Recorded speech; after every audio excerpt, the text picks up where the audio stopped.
Bitcoin offers good signs, as analysts retain $40,000 BTC price target. Bitcoin saw 5-day highs on May 15 as a rebound continued after the Wall Street Open.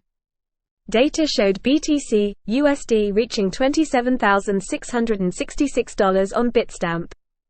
Bitstamp held strength on hourly timeframes after a weekly close just below the $27,000 mark. With United States equities in a tight range on the day, crypto analysts looked for cues over where markets might go next. Analysts said, Bitcoin breaks upwards and tests $27,600 is good sign. The 200-week moving average and exponential moving average, these seeing a retest late last week after functioning as support for 2 months.